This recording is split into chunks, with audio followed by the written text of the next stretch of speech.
Hey guys, welcome to November Garden Tour. I thought I would do a quick tour before the first official snap that we will get.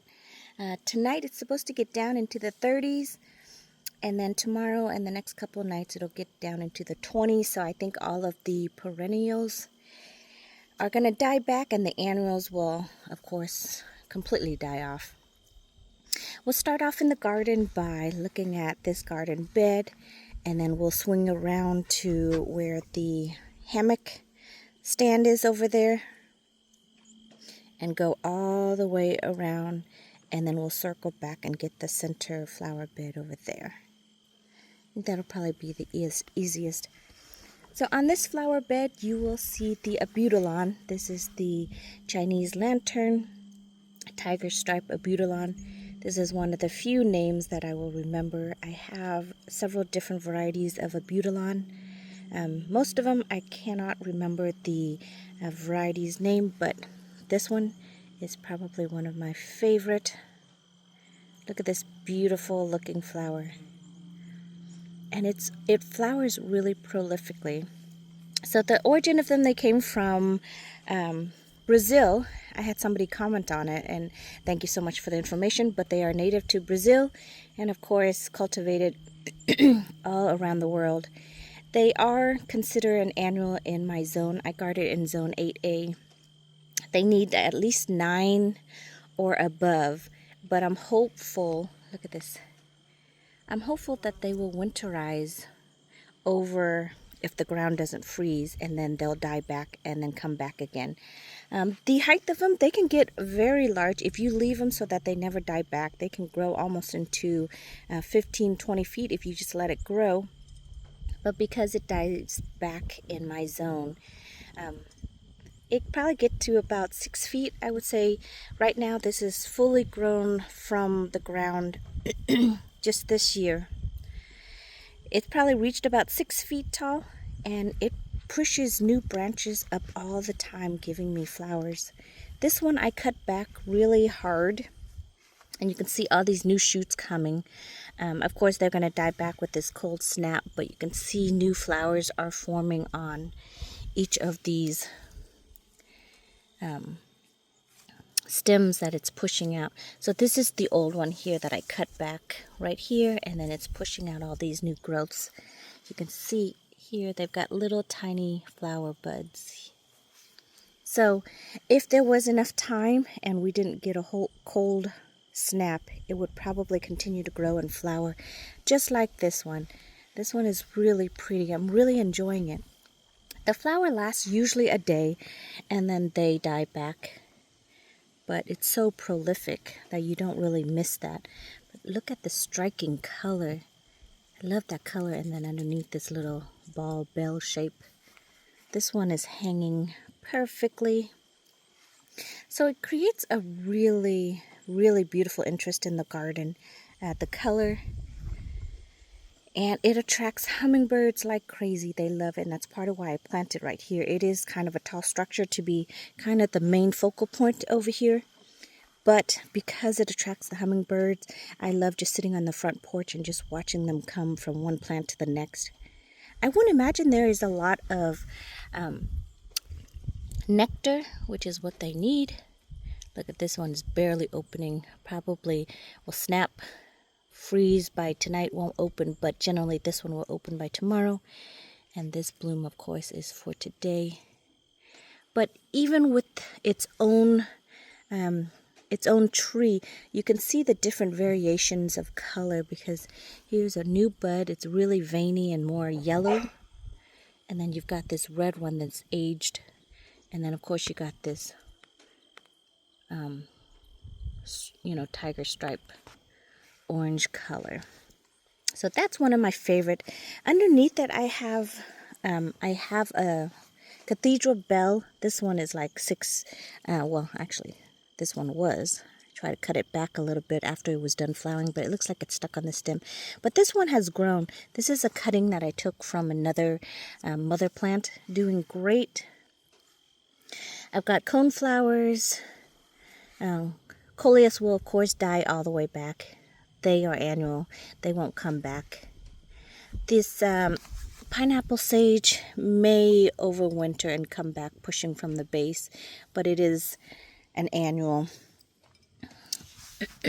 I've got Vermilion Erkufia. This is the new one from Proven Winner. And it's really pretty. I mean, the color is striking.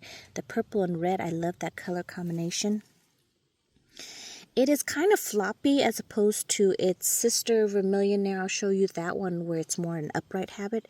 I am not sure if it's more droopy because the dogs have come over here and laid on them, or this is the first year's growth, so it doesn't really have the long woody stem to cause it to stand upright, but you can see it's really droopy to the ground, and it's kind of hard to mow and weed eat around this area, so that's kind of inconvenient, but it's really pretty and it should attract hummingbirds. I haven't seen hummingbirds around this area too much, but definitely the Abutilon. We've got Salvia over here. I did plant, of course, some mum, but the dogs like to lay in them. The fountain is starting to dry up. We've got the, what do you call it? I always forget. It's the Japanese maple that the barks turn the color. I can't remember what it's called. And then if you look behind them, I've got double knockout roses. I train them into a tree form, which basically is just a single stem coming upward, branching up at the tip. So it looks like a tree form instead of a bush form. Got milkweed over here that's self-seed.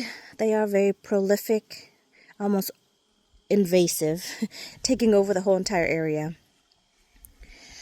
Foxglove, beautiful foxglove.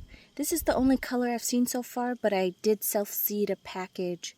Most foxgloves are, what do you call them?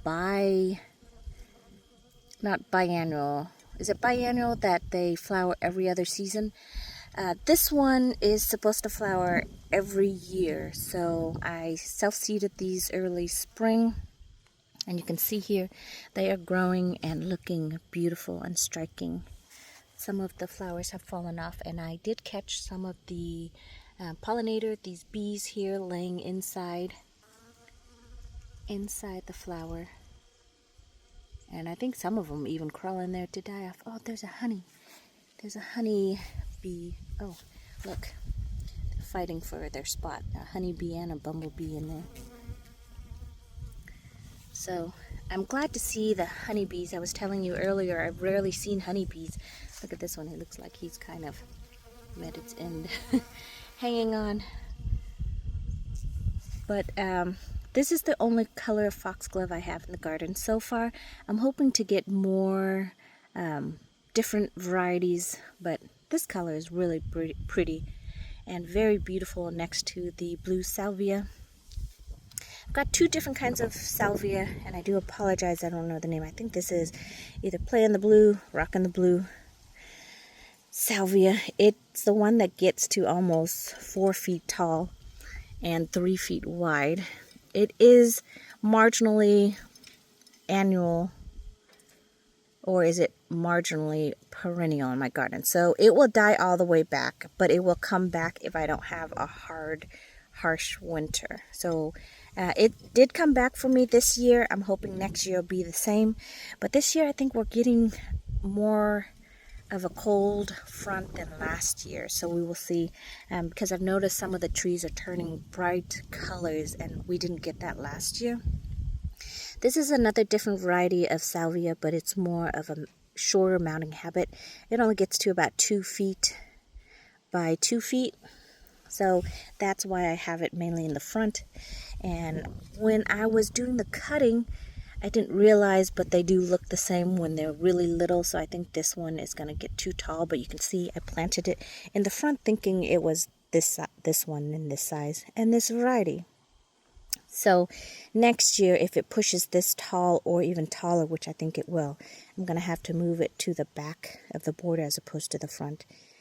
Probably one of the most difficult thing about rooting cuttings, I don't do a very good job of labeling, so sometimes I get a mix around, but I try to do the cutting in the same area. So Still beautiful, still enjoying this weather. Okay, we're gonna move. This is another Butylon. This is the red variety. I don't know the name, but it's more of a compact. It probably only get to about 2 to 3 feet tall. You can see all these buds that are coming off of it right there. And let's see, I thought I saw a flower. Here's a flower down there. This one is the red looking one, but it's not true red like I love, like the red lipstick color. It is a pretty red, but I had one that died all the way back, and it was a beautiful, beautiful lipstick red. I loved it. But this one has an off color. It's more of like a burgundy red, if that makes any sense. You know how there's not one shade of red.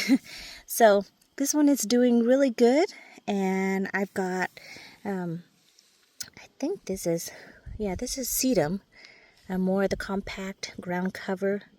It's doing great, but it'll die back completely. The only bad thing about the sedum is the grass tends to grow taller than the sedum, and so it's very hard to weed eat around this area. I've got cilantro growing from seedling from probably the raised bed over there. Julia Child is doing really good. Beautiful Julia Child. Look at this yellow, and then as it ages, of course, it goes into this more of a buttery yellow.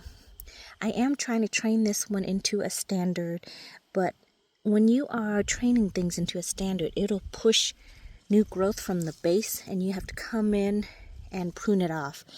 See how I have this one strand this one stem right here that's really sturdy? So that's the main stock, but these are all the new growth that are pushing from the base. I thought I would let it flower and then go in, cut it, and use it for cuttings. And in the midst of that, I do have Cleome. They self-seed. They are an annual, and you can see over here I had to weed eat them out right there. I had to weed eat quite a bit because I have a Rose of Sharon right there, and it was competing with light, so I came in and kind of weed eat around the area. I do love the Cleome. They do self-seed everywhere, but they provide such a great pop in the color, and the hummingbirds and hummingbird moths love them. But at this point in time, there's really no hummingbirds around, so the pollinators still enjoy them, so I let them be. Coleus is taking a hit. Most of them are starting to, of course, take that snap of cold and not liking them, so another Cleome self-seeding. Got Salvia in the front. Celosia self-seeded. Coneflower. This is, I think, Anne Magnolia. I'm trying to train it into a standard. All of my magnolias, for some reason, have this black spot moldiness. Like, I don't know. I know it's some kind of fungus. I try to treat it, but it hasn't really fully recovered. You can see it's damaging the leaves, but the leaves are about to drop anyways, so I'm just gonna let it be. Another Butylon I have in the ground. This is, I think, Pink Parasol. She's so pretty. She's probably another favorite of mine. So this is her, and she doesn't grow very big. I've been trying to get her to grow, but here's a new bud. And then this is what she looks like.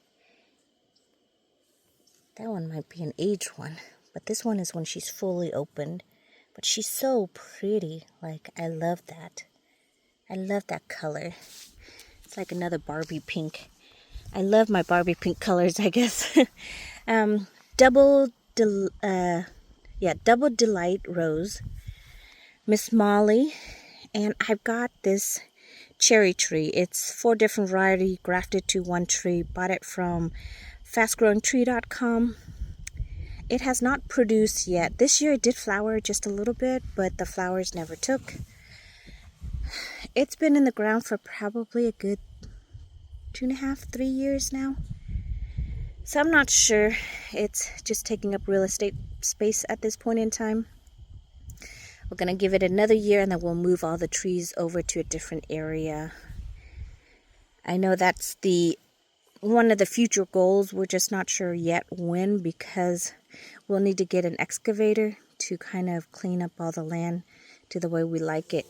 And excavator rentals are a little bit pricey, so we're just trying to see when we can get that into the budget. Moving on, we've got more mums. I love this beautiful mum. Such a pretty color for fall time.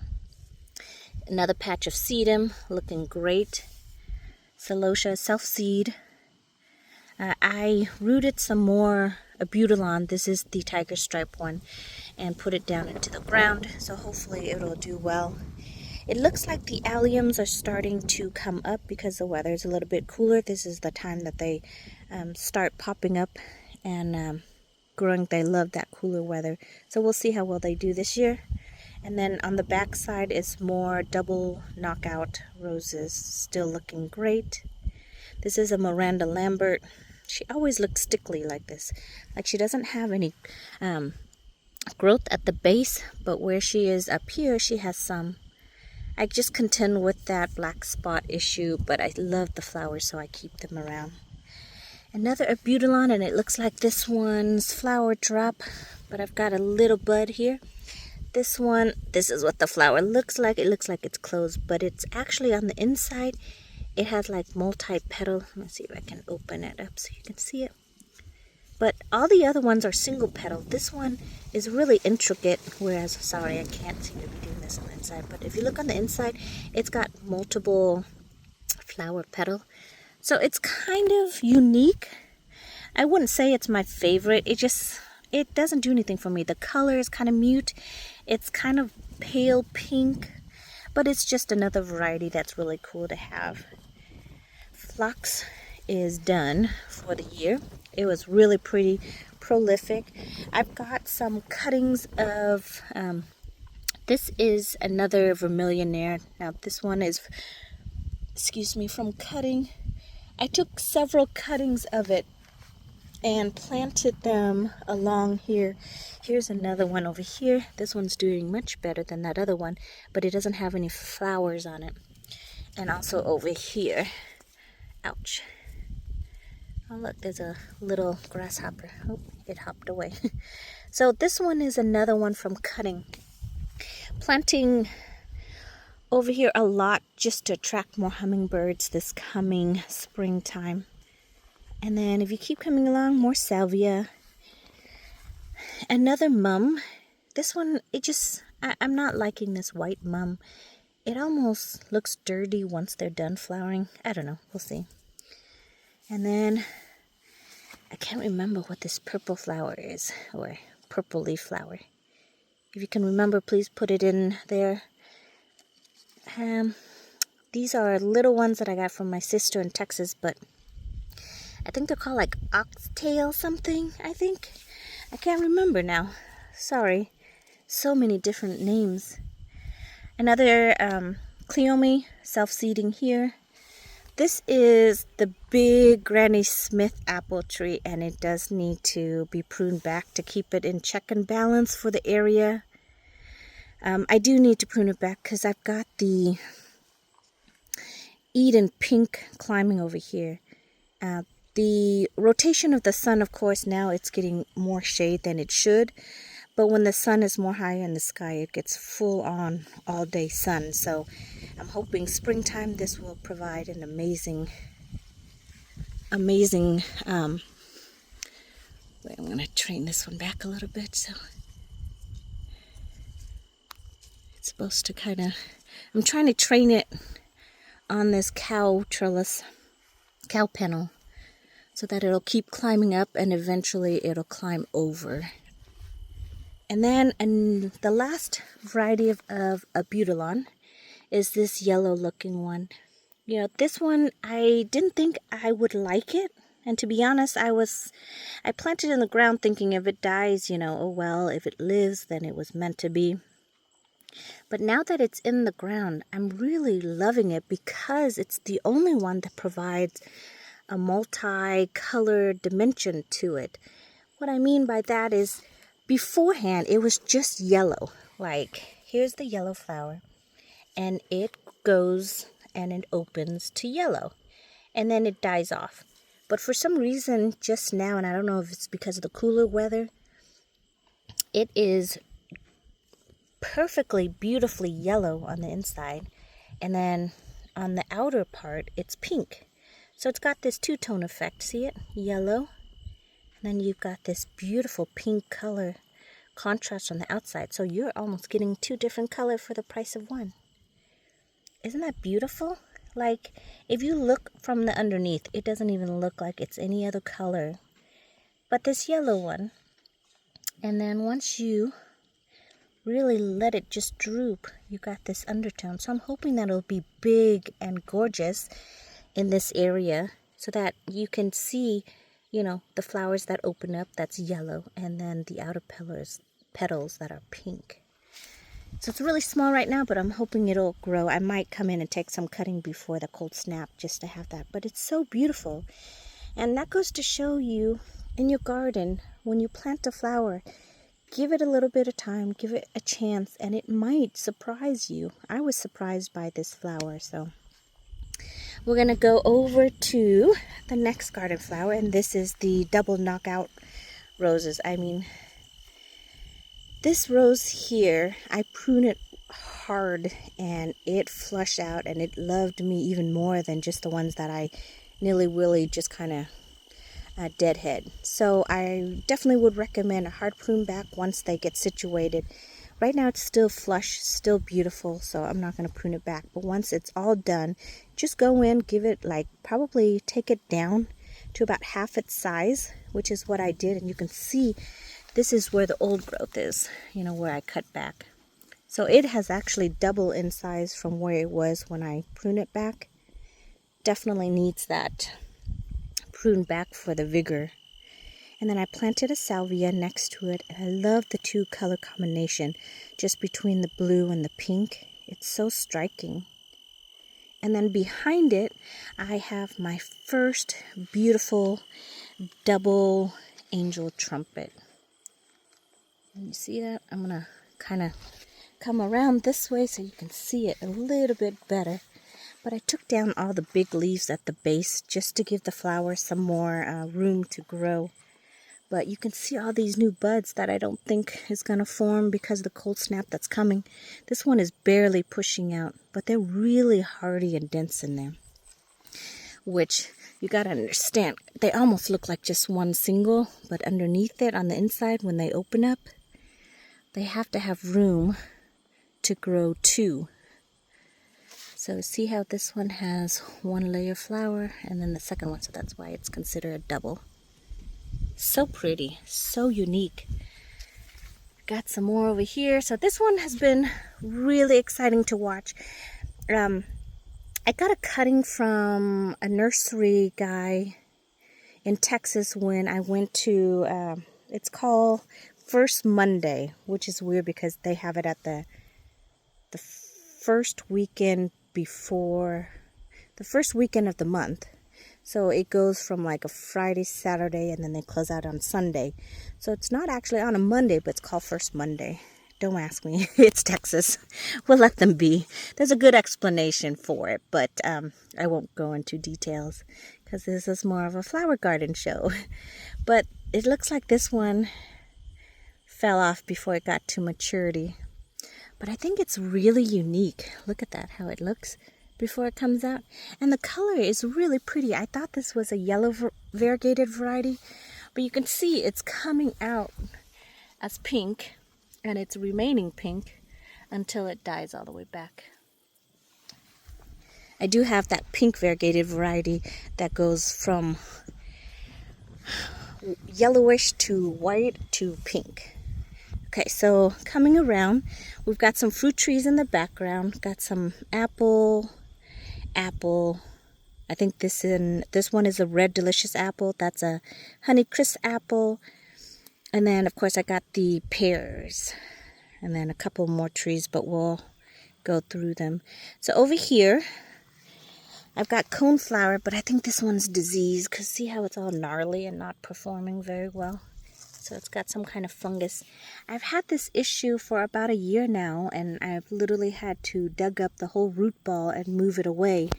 but new ones that are popping up is still getting this fungus disease where it distorts the flower. It's still pretty, but it's just really unique and distorts the flower. Like, it's turning into like a lime greenish color, which I don't think it's supposed to be that color, but we'll see how it does. I've got 2 different types of hardy hibiscus. Beautiful fall color. Didn't really expect that, but because of how cold we got last year, they didn't color up at all, just because, like I said, no cold snap. But this year we've got it, so it's turning cold colors. But these are the 2 pink, Barbie pink color variegation that I really like. I'll show you that again in the springtime. And then right over there is a pineapple sage. And of course, all along here we've got salvias that's lining the border. Sorry, there's weeds and more weeds in there than what I can handle. They love this garden bed because of the chicken manure we use for fertilizer. This coneflower is looking great in here. Really pretty. This is just one plant, but apparently it's giving me all different shades of pink, because you can see the new growth here. And then it's got this yellow variegated color. And then you've got this darker pink to lighter pink ratio. So that's kind of pretty. Just within one plant you can get so many interest in the garden. Cleome self-seeded, it's taking up this entire flower bed, but that's okay because the winter snap will come and kill them all. And then the perennials, of course, will die back, and then we'll be able to push through new growth.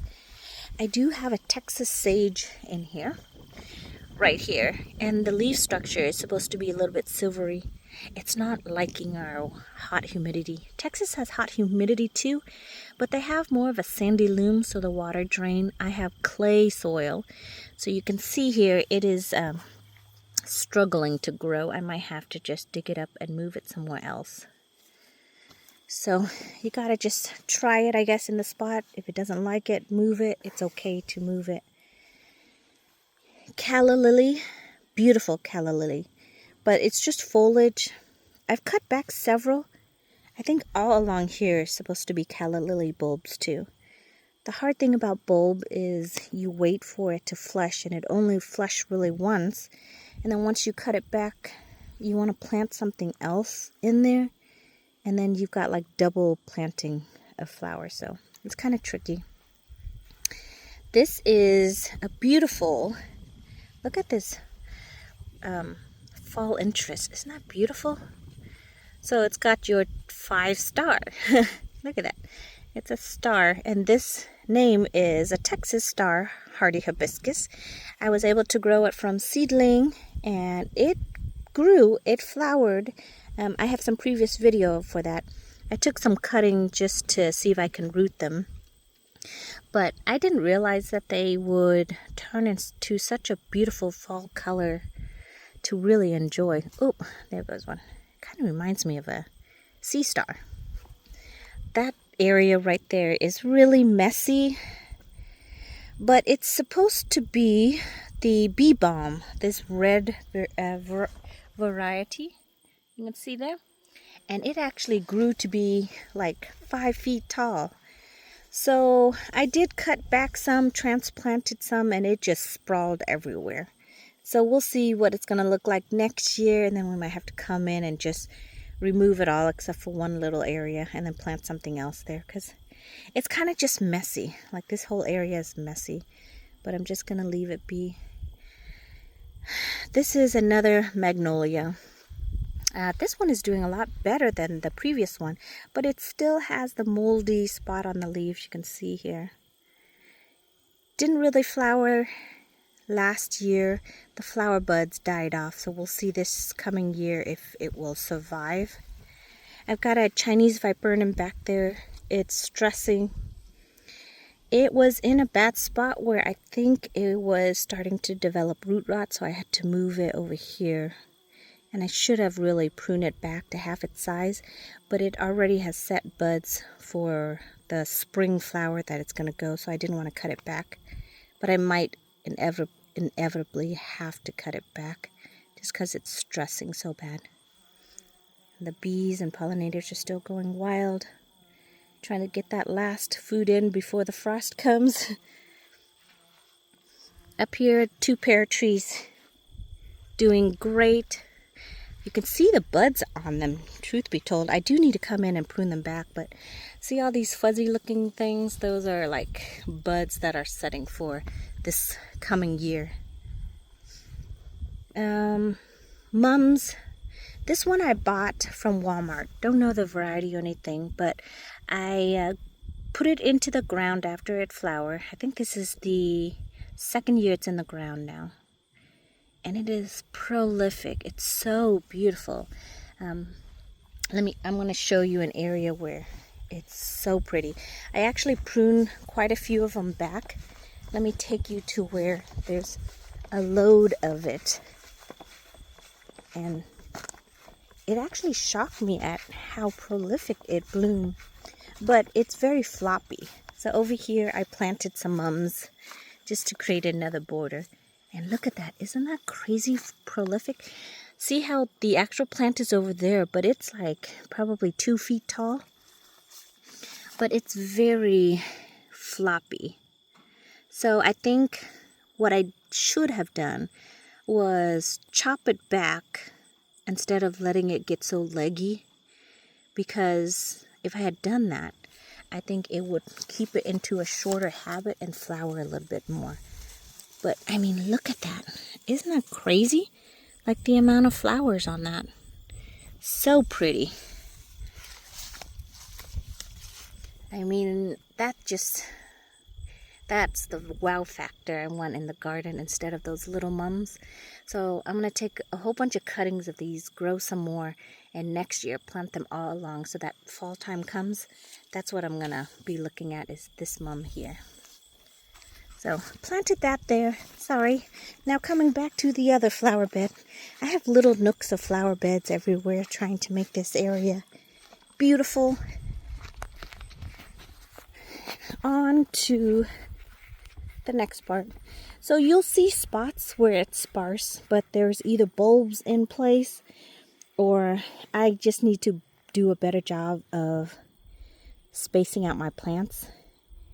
I have a tendency to plant plants too closely because you can see these are foxglove grown from seed, and I placed them here and I think this is good spacing, but given full maturity they almost are too close. So we'll see. And then of course this mum I plant here, not realizing apparently that there was coneflower right here. So now I've got 2 plants that are competing for space. Miss Molly butterfly bush. Got a rose, I don't know the variety of its name. A hardy hibiscus is right here.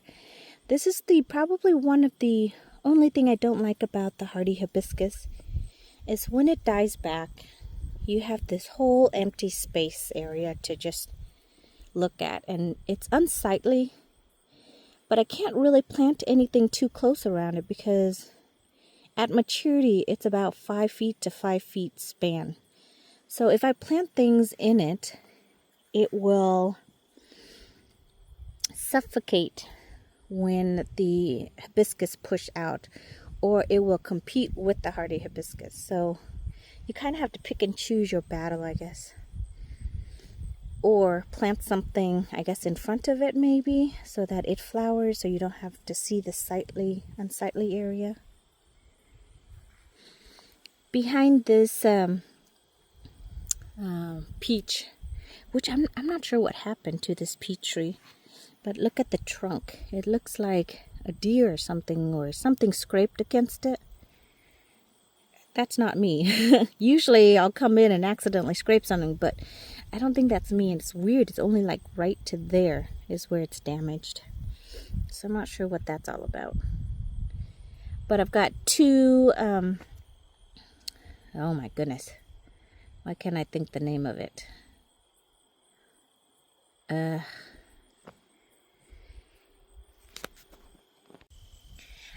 These are 2 azalea. There's the name.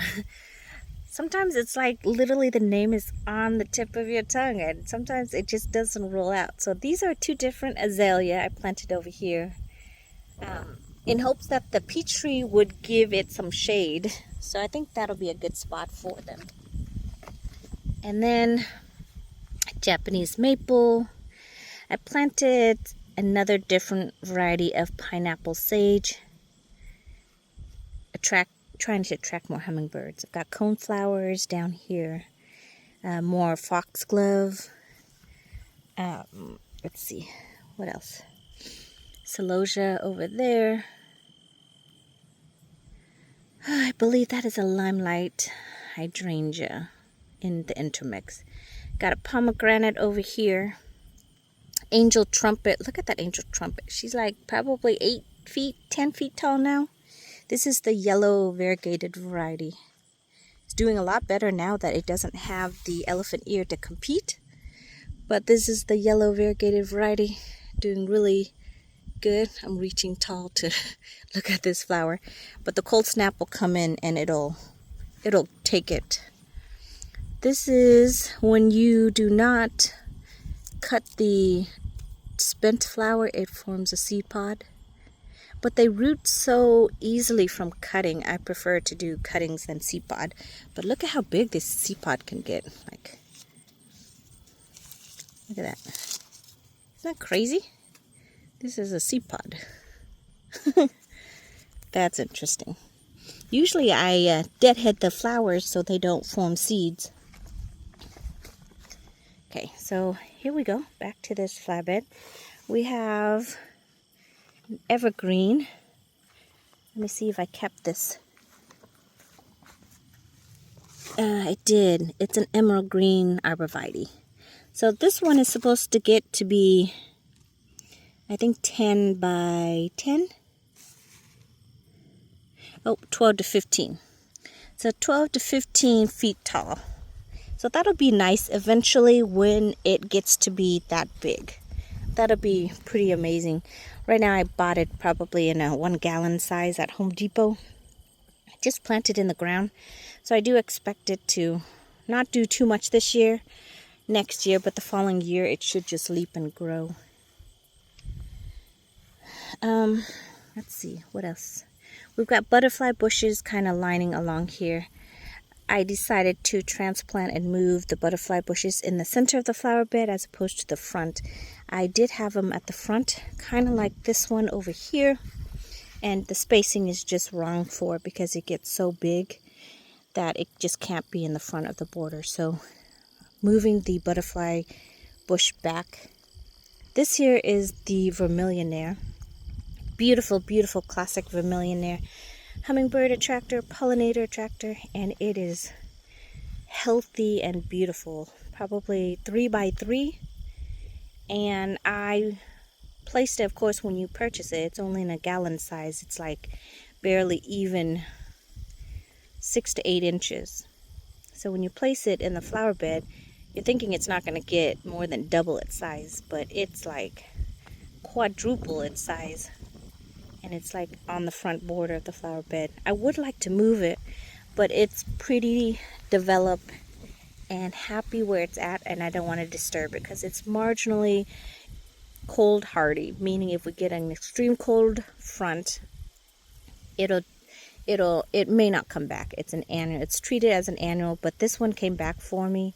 I did have another one, but it didn't come back, so we'll see how well they do. And then these are the leaves for the spider lily flower. They only bloom once a year, and it's kind of sporadic, but they're really pretty when they bloom. So these are the spider lily flower leaves, and I'm hoping that it's getting enough so that next year I'll push out some more growth, and then we might be able to divide it up again. So I did a video probably back a year, 2 years ago of dividing the bulbs underneath. So go ahead and watch that if you want to see what it looks like from when it was first in the ground. So this time it looks like it's developed quite a few more bulbs because you can see kind of how they look individually.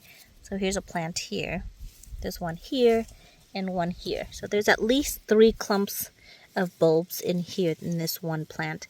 But they're kind of frilly and really pretty just to have around. Creates an interesting foliage interest in the garden. Camellia, this one I think is just a red single flower. I can't remember. I think it only had 1 flower last year, and I can't even remember what it is. But it's growing and it has some buds, so that's super exciting. This camellia I grew from cutting. Another camellia I grew from cutting right over there. This is a burning bush. I've got cuttings of roses, salvia, another lily. I can't remember this variety. A burning bush, allium, hardy hydrangea. I think this is limelight. But the show, of course, right now is this beautiful camellia. Look at that flower. So intense, such beautiful pink color. And again, another Barbie pink. Apparently everything is just Barbie pink. But look at how prolific these buds are. And hopefully they will open up. They kind of remind me of like a lotus blossom. Isn't that pretty? But this one over here is kind of liking its spot. I've got a fig tree here that we do need to move. It casts quite a bit of shadow over here, and I think it needs a little bit more sunlight. Sorry, I'm going to walk out now of the flower bed so I can give you a better view. So we're going to swing around over here past the vermillionaire. Got coleus over here that's going to die back. Another mum from cutting. Miss Molly butterfly bush. Coleus, another mum. Of course, along this edge here, we have these salvia. And I purchased these little miniature roses the other day. They were on sale and I couldn't pass it up. I don't have this lavender color rose in the garden, so I thought this would be interesting. I still am torn whether I really like these miniature roses. I really like the beautiful, beautiful hybrid tea roses. But if I don't like these too much, I'm going to have to go with a different purple hybrid tea. I guess lavender. You guys have any recommendations? Another peach tree. And then I've got alliums underneath over there. Japanese maple. I've got some hydrangeas. These are your typical mop head. I think these are reblooming though. You can see it's trying to bloom, giving me another bloom, but that cold frost is probably going to nip it. These are the Rio Samba Rose. I haven't spoken or talked about them much this year. For some reason, I have issues with them this year. I don't know what's going on, but they barely flower. They barely push new growth, and when they do, they shrivel up and they die. So I'm not sure what's going on with it, but the branches are also dying back. So I don't know if it's a root rot issue, which sometimes it's really hard to tell because some plants will do amazing around them and others are not.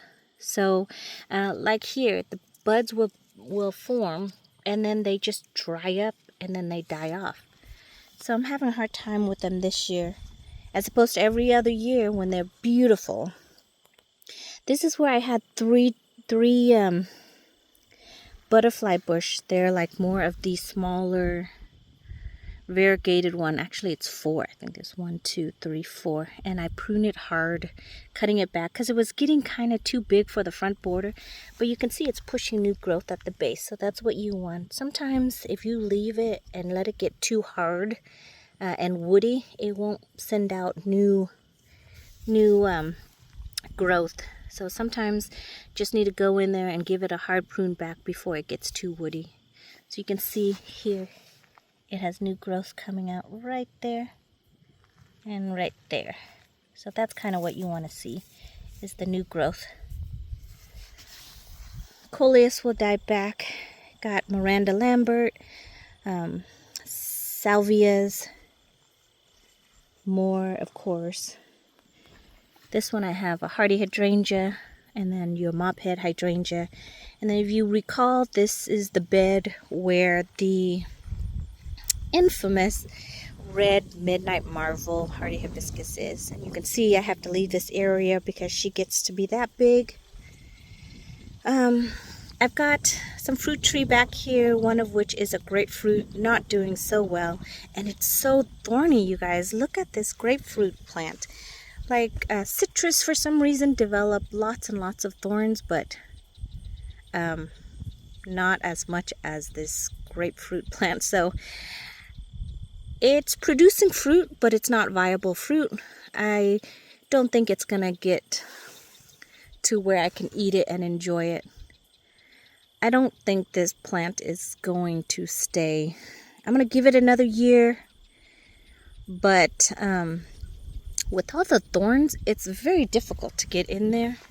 And then on top of that, look at how tall it got. It's like 12 feet tall, along with all my other. So, got a whole bunch of stuff I need to do to come back and prune back. The clematis over here is doing good. I'm sorry, the sun is really in a bad spot right now. But it's developing like sooty mold on the leaves. Like literally every single leaf looks like this. And it still actually attracted a lot of pollinators. But it's kind of gross. It's kind of like sooty. Like the color's not pretty. And I don't have enough experience with them to know if this one should be cut back or not. I think this one blooms on old growth. So in that case, I miss my window of pruning it back. So I'm going to just let it be for one more year. If it looks really bad, then I'll come in and cut it. Look, there's a butterfly just hanging out. Oh. But it's not really pretty. It's glorious and it smells divine when it's in bloom.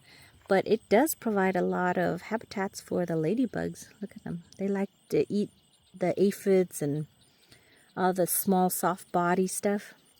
So there's actually a lot of ladybugs on here.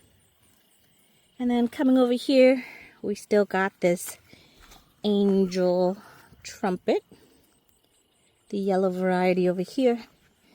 And this is the white Eden that I have that is giving me a couple flowers to enjoy, but the show comes springtime. There's a couple flowers on top over here. So I don't really need to come in and prune this back this year because it didn't really develop too much growth. You can see here, it's going to have these little nodes on these small stem. And this is where it's going to push new growth and give me flowers. This one here I might consider pruning back just because it's kind of long and leggy. But I would just cut it back to where it was and then just let it grow from these nodes. But I'll leave that there because most of the time it doesn't look like it needs a good cut back. It's not overgrown. So it looks fine. I'm going to just leave it there. Coming around, everything is kind of small. You can see I planted a whole bunch of cuttings in here. So everything needs time to grow. Salvias over here, a cluster of them. Cluster of hardy hibiscus, phlox that I divided.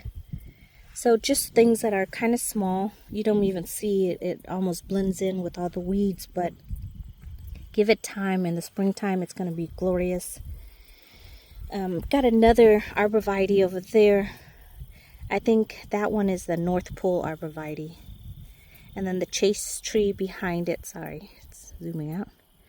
Got some hardy hydrangeas over here. This one, of course, giving us the beautiful pink color because the weather has gotten cold. Otherwise, it just goes brown. I staked it up because it was so floppy. But this one may not make it, meaning I might take it out because I don't want it. I don't want the floppy hydrangea in the garden. It just takes up too much space and it's wonky all over the place. I've got this here is an ornamental plum tree. So meaning the fruit isn't edible. So it's just for looks. And it's really pretty in the springtime. It has this beautiful red foliage, plum looking foliage. Right now it's spent. So it's hard to see, but you would think that during the fall time it would be a beautiful showcase to look at, but it's not. We have hardy hibiscus, of course, that is dying back right now. Another Japanese magnolia. This is the stargazer one, I think. I tried an experiment to grow my Ruby Supreme into the ground to see if it will survive the winter that we get. It did survive and it did push new growth, but you can see it's requiring so much time and effort to develop and grow that it doesn't have time to produce fruit. So literally it took all summer just to develop this 3 feet tall flower, which looks great. But now that we have the cold frost coming in, it's not going to have time to develop flowers and set fruit. So while they do survive in zone 8A, they do die back. And with any fruit trees, if they die back and they lose their foliage and leaf, they won't have enough energy to push new flowers and fruit for you. So just like the banana, if you have bananas that you plant in the ground and they come back every year, they do come back. They're marginally perennial, but they won't have time to set flower and grow fruit for you. Cleome over here, self-seed, coneflowers. Look at this beautiful coneflower. The color is so unique. I really like it. I do love the pink one, but any other variegated coneflower I really enjoy. This is another angel trumpet. It is massive and big. I think it's time for me to come in and cut it back, but it's still so pretty. It's always hard to give it a hard cut back. Look at the pollinators in there.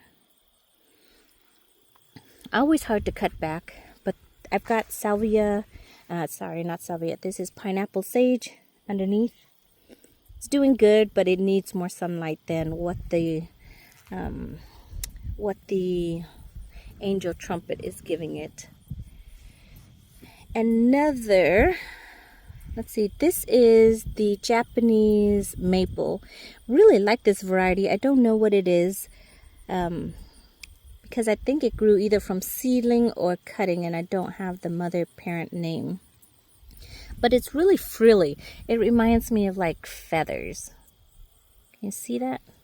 So this one is really pretty, and when it actually turns color, which I hope it will, it'll look really pretty. So I'll be looking forward to seeing when that does change color. Got a couple cuttings that are interplanted in here. A rose here. Magnolia, I think, is over here. And then hardy hibiscus over here. And Cleome self-seeded.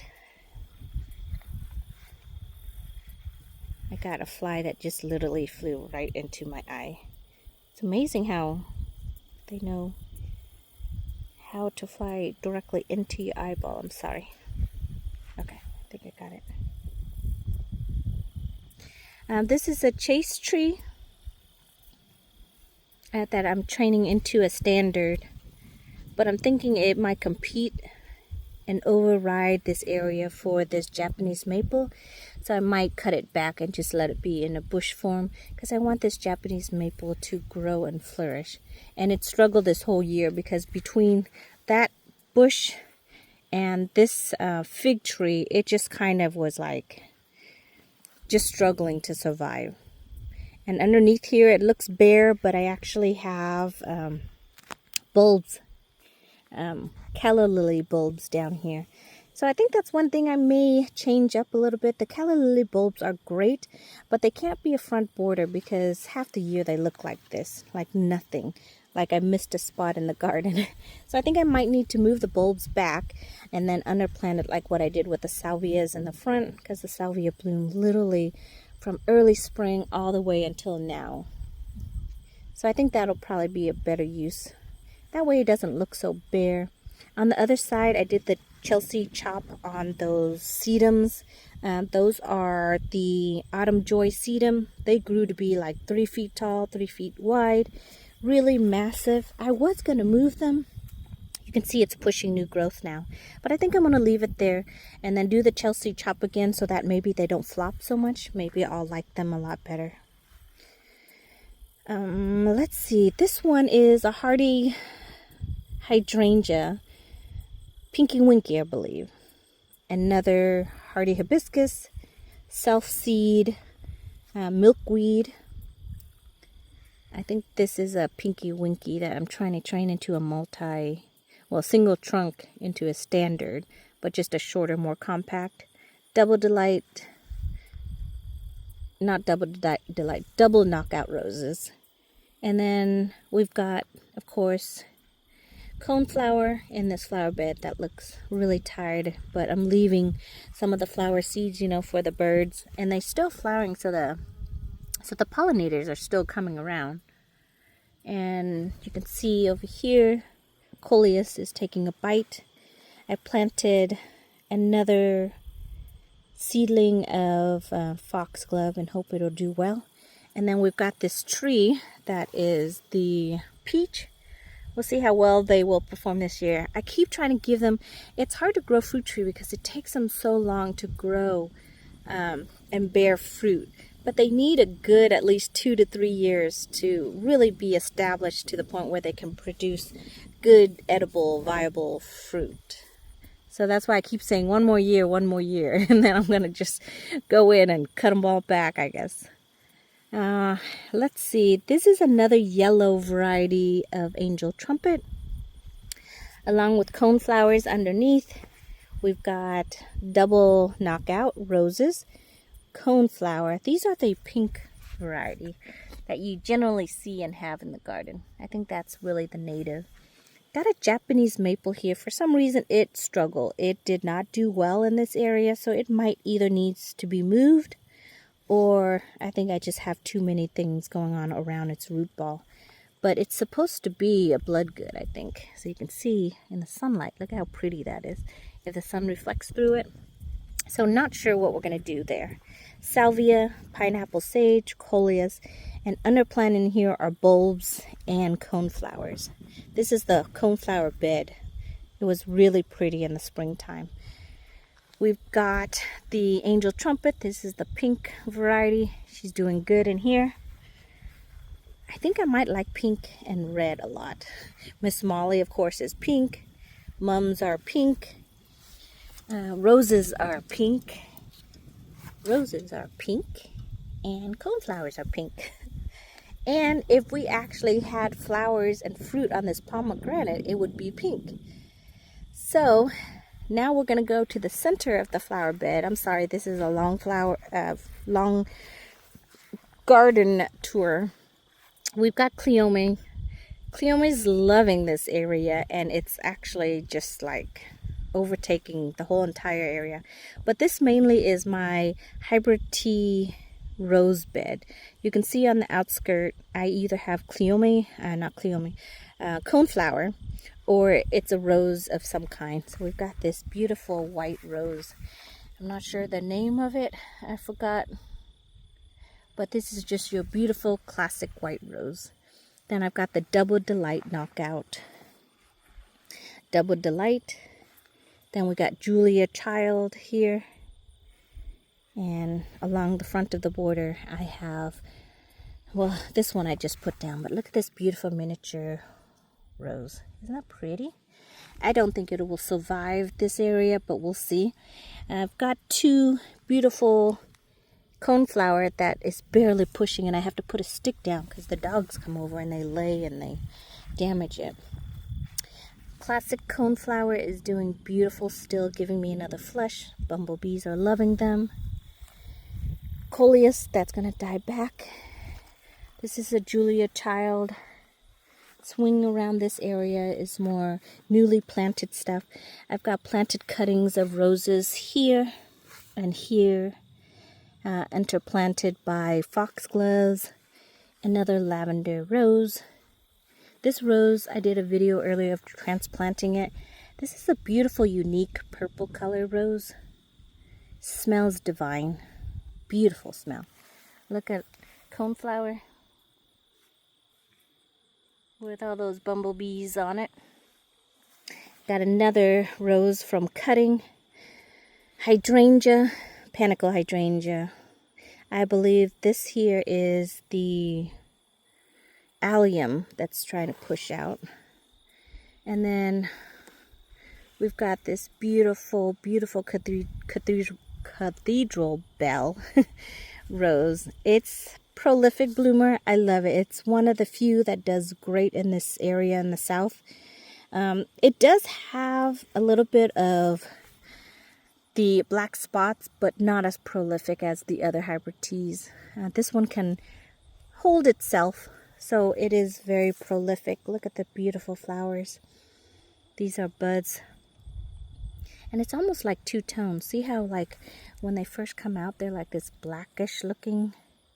And then as they open up, they turn this dark, dark pink color. And then once they do open up, they get lighter and lighter. See it? So the two-tone, and then eventually it's light. And then when it's ready to drop, it even gets a lot lighter. But they smell amazing. Look at that beautiful forming flower. So I really have enjoyed this cathedral bell. Definitely recommend that one as well. It does need a lot of space, and it does grow really leggy for some reason. So when you get a huge windstorm, it'll flop over. So you might need to stake it up.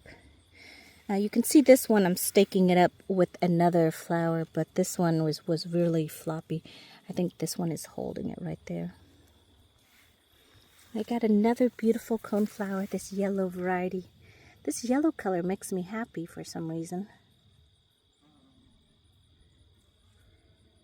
I think that's so pretty.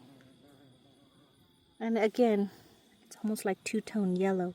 When it first comes out, it's that really vibrant yellow.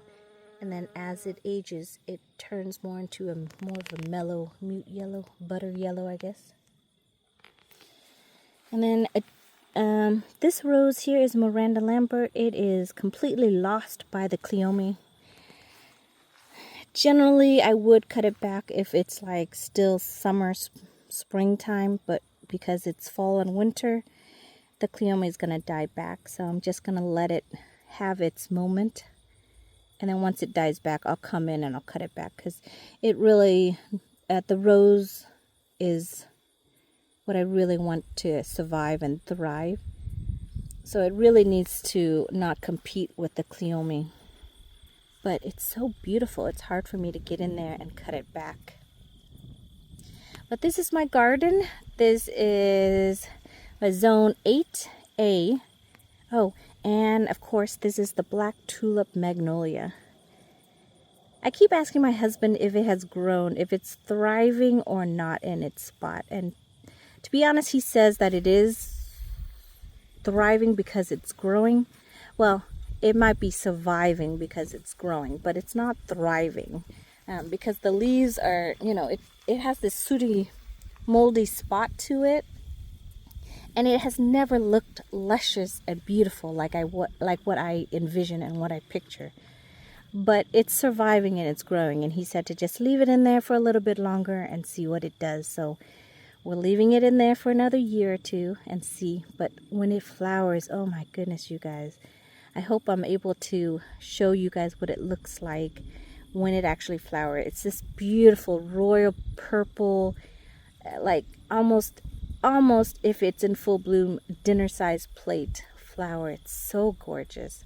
And that's what I want to show you, but I haven't had the opportunity to do that. Last year and the year before that, I think when it just about to open up, then we had a frost and it killed the buds. So it was very sporadic. I wish there's a point in time when I can actually show you what it looks like when it is in full bloom. But anyways, that is the garden tour for November. Thank you so much for watching, you guys. I hope you're having a great weekend, and I will see you in the next video. Goodbye, everyone.